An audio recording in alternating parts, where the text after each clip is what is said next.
tout ce que tu viens de dire est strictement faux. Dans Psaume chapitre 16, verset 9, ton Dieu, il dit que le cœur de l'homme médite sa voie, mais seul l'Éternel dirige ses pas. Et dans Proverbe chapitre 19, verset 21, il dit, il y a dans le cœur de l'homme plusieurs projets, mais seule la volonté de l'Éternel qui s'accomplit. Et dans Lamentation chapitre 3, verset 37 à 38, ton Dieu, il dit, qui dira qu'une chose arrive sans que ce ne soit la volonté, sans que Dieu l'ait ordonné? N'est-ce pas de la bouche du Très-Haut que viennent les mots et les biens? Autrement dit, tout ce que tu viens de dire est strictement faux. C'est de la bouche de ton propre Dieu que vient le mal et Dieu a le bien, et le diable sur terre a été créé par ton propre Dieu, c'est lui qui l'a créé. Et tu sais ce qui est bizarre dans tout ça, c'est quoi? C'est que ton Dieu, je te réponds sur ça. C'est lui qui crée... Attends.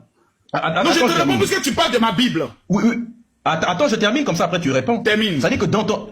Donc, ce que tu viens de dire est strictement faux, puisque ton Dieu lui-même dit que tout ce qui se passe par la volonté de Dieu, et rien de ce qui se passe ne peut se passer sans la volonté de Dieu. Et tout le mal sur terre ne se passe que par lui. Et il se trouve que le Satan qui fait le mal sur terre, c'est ton propre Dieu. Donc ta religion, en fait, c'est un jeu dans lequel ton Dieu, il fabrique un diable. Ce diable-là ne peut rien faire sans la volonté de ton Dieu. Ce diable-là fait tout le mal sur terre, et ton Dieu nous accuse d'être responsable du mal qu'on a fait à cause du Satan que lui-même il a créé. Tu trouves que ça a du sens? Et quand on te pose la question sur les textes, tu es incapable de prouver. Si tu réussis à me démontrer qu'un seul texte des pyramides a été falsifié, eh bien je descends tout de suite du live. Donne-moi là une seule preuve que les textes que je t'ai parlé sont plagiés. Tes plagiats sont tes plagiats. Moi là, je me sens à l'aise dans ces plagiats là. Ce que tu appelles plagiat là, je me sens très à l'aise dedans. Je me sens à l'aise dans quelque chose qui est faux. Selon toi c'est faux, donc je me dis que c'est faux dont tu parles là. Je me sens totalement à l'aise dedans. La vérité ne dépend pas. Est-ce que je peux finir, mon frère? La vérité ne dépend pas. Voilà, c'est ce qui est malheureux avec toi. Tu parles, on ne peut pas parler. Non, Mélissa, vous devez comprendre le plan de Dieu. La Bible dit, voici les projets que j'ai formulés sur vous. Projets de paix et non de malheur. Pour vous donner un avenir et de l'espérance. Voici la volonté parfaite de Dieu. Le projet dont tu dis de Dieu là, c'est que tous les hommes soient heureux. Voici les trois fonctions que Dieu a mis en l'homme quand il créa l'homme. À partir de Genèse chapitre 1, il dit, créons l'homme à notre image, afin qu'il domine, qu'il assujettisse et qu'il soit un maître. Dans le plan de Dieu pour nous, nos vies, c'est que nous soyons des dominants, des maîtres, et que nous contrôlons, nous régnons sur la terre. Maintenant, il y a ce qu'on appelle notre volonté permissible, qui peut aller à l'encontre de la volonté de Dieu. C'est pour ça que la Bible nous enseigne. Si Dieu pose une condition, si tu écoutes la voix de l'Éternel ton Dieu, et si tu la mets en pratique, voici maintenant les bénédictions qui en découlent. Et Deutéronome, à partir du chapitre, je peux le dire 28, tout est clair. Donc ce que tu dis, c'est vrai. Mais cela est posé avec des conditions. Si tu mets en pratique ma voix, quand vous prenez le livre de le psaume chapitre 1 à partir du verset 1, heureux l'homme qui ne marche pas selon le conseil des méchants. Pour être heureux, il donne les conditions. Tu ne dois pas marcher selon le conseil des méchants. Donc Dieu te définit les conditions. Dieu te définit les préalables. Mais Dieu dans sa présence veut que nous là, nous puissions être heureux, que nous puissions régner. Mais l'homme a été créé à l'image de Dieu, les fonctions de Dieu. Donc le pouvoir de décision, le pouvoir de la création. Donc l'homme peut s'opposer lui-même à Dieu en disant, tu m'as créé, oui, mais je refuse de t'adorer. C'est ce qui fait de nous des dieux. Tu viens de mentir. Dans Job, chapitre 42, verset 2, il est écrit, je reconnais que tu peux tout et rien ne peut s'opposer à tes pensées. Autrement dit, tout ce que tu viens de raconter tout à l'heure en disant que l'homme peut s'opposer à la volonté de ton Dieu, c'est strictement faux. Et c'est ça le problème des gens comme toi, c'est que ça blablate beaucoup, ça parle beaucoup, mais vous êtes très inculte parce que là, tu ne sais absolument pas que tous tes textes sont fabriqués et tout ce que tu viens de raconter. C'est qui est fabriqué là? J'ai dit, je me sens bien dedans. Attends, laisse-moi parler. Pas faire ce débat avec les musulmans, mon frère. Moi, je me sens bien. Calme-toi. Oui, prophète. Pourquoi tu as peur?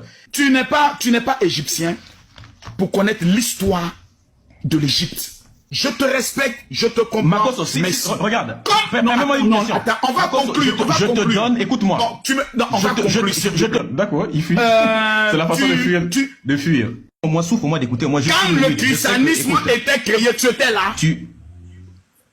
Est-ce que tu étais là? Est-ce que quand on a écrit la Bible, tu étais là? Pourtant, tu crois à ce qui était écrit à l'intérieur. D'accord. Tu avais besoin d'être là. Donc toi, tu as le droit de croire quelque chose sans avoir été là. Moi, j'ai des preuves. Moi, j'ai des preuves dans ma vie. Ma vie a changé. Je me sens bien. Tu dis non, c'est pas bon. Ce n'est pas... Non, non, non, non. Le fait de se sentir bien, regarde, le fou qui ramasse les choses dans la poubelle, il se sent bien de faire ce qu'il est en train de faire. Mais laisse-le dans sa folie. Est une bonne... Mais non, tu dis non, non. Il dit c'est ça bien dans sa folie, non? Il dit c'est ça, mais non, mais il me semble ma folie dans laquelle je suis. La Bible dit la prédication de la croix, s'il te plaît. La prédication de la croix est une folie. Pour ceux qui se perdent. Mais pour nous qui sommes sauvés, elle est une puissance. Donc tu es en train de me dire que, Makosso, donc tu es en train de me dire que, par exemple, quelqu'un... Attends. Makosso, donc tu es en train de me dire que si par exemple... C'est ta dernière question. C'est ta dernière question. Attends d'abord, attends. Tu es d'accord avec moi que c'est ta dernière question? Non, c'est l'avant-dernière. Si tu veux, je te poserai, je réponds juste à ce que tu as dit, après je te poserai ma dernière question. Ce que tu dis est strictement faux d'un point de vue de la logique. C'est-à-dire qu'en gros, tu nous dis, si quelqu'un se sent bien dans quelque chose, faut le laisser. Donc si quelqu'un se sent bien, par exemple, en agressant sexuellement les femmes, il faut le laisser dans sa chose parce qu'il se sent bien. Non, ce n'est pas parce que quelqu'un se sent bien dans quelque chose. Non, mon ami. C'est strictement faux. Il se sent bien dedans, non? Il se sent bien dedans, non? Laisse-le subir les conséquences. Moi, je me sens bien dans le christianisme. Laisse-moi subir les conséquences. Non, mais les conséquences, justement, les conséquences, il faut le lui faire subir. C'est pour ça que je suis là pour te faire subir les conséquences en question. Voilà. Maintenant, dis-moi, je te pose une question. Si je ne crois pas au Dieu de mes ancêtres, quelles sont les conséquences pour moi? La conséquence, c'est que lorsque vous avez tout un peuple qui est strictement aliéné, il ne se développera jamais. Aucun peuple ne se développe lorsqu'il abandonne ses propres ancêtres. Strictement faux. Le christianisme a été fabriqué par l'Empire romain. Le christianisme est une invention qui a été faite à partir de Saul de Tarse. D'accord. Écoute, donc si je comprends bien, Jésus n'a jamais existé. Septimus Severus. S'il te plaît, Jésus n'a jamais existé. Donne-moi une preuve de son existence. Je te repose la question. Jésus n'a jamais existé. Non, donne-moi une preuve de son existence. L'Empire romain n'a jamais existé en Israël. Où est la preuve? L'Empire romain n'a jamais existé en Israël.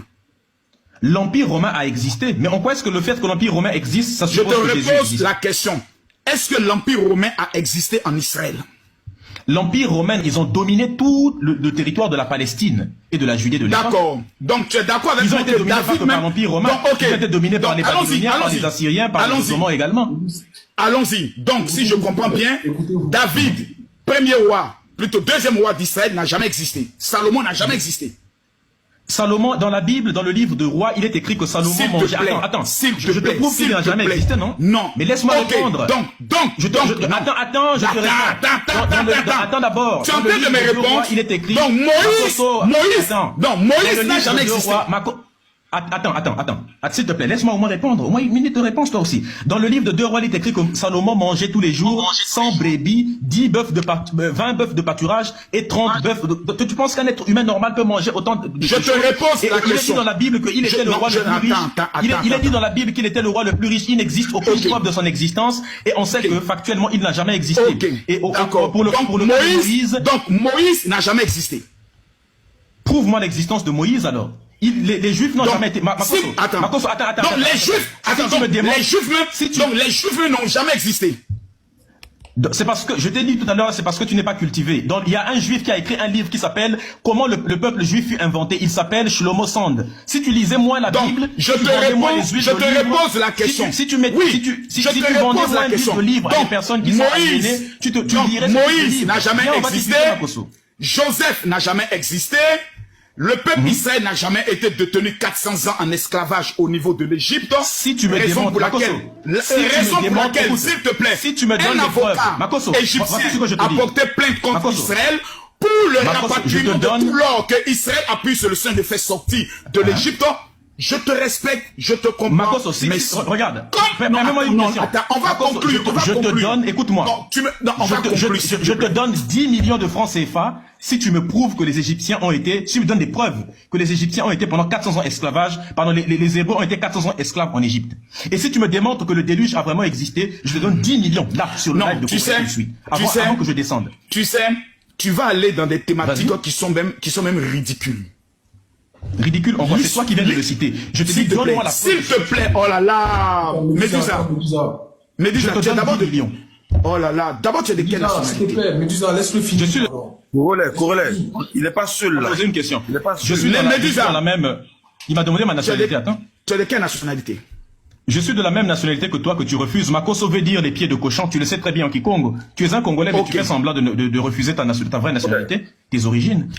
Merci beaucoup. Ton nom, Makosso, ça veut dire des pieds de cochon. Ok. Le général, est-ce que Médusa peut monter? Non.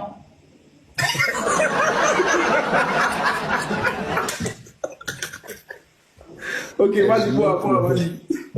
Lui, je lui ai dit, s'il me donne 15 millions pour un débat, on le fait. Il n'a jamais proposé quelque chose. Donc non, je n'ai pas besoin de ce gars-là ici. Parce que c'est venu parler de fétiches, églises et autres. Je n'ai pas le temps pour ça. Vous êtes mes frères ivoiriens. Ceux qui doivent me protéger, ceux qui doivent m'élever, c'est vous. Les gars, tapoter le live, tapoter. Mais vous avez pleuré. Oh, je...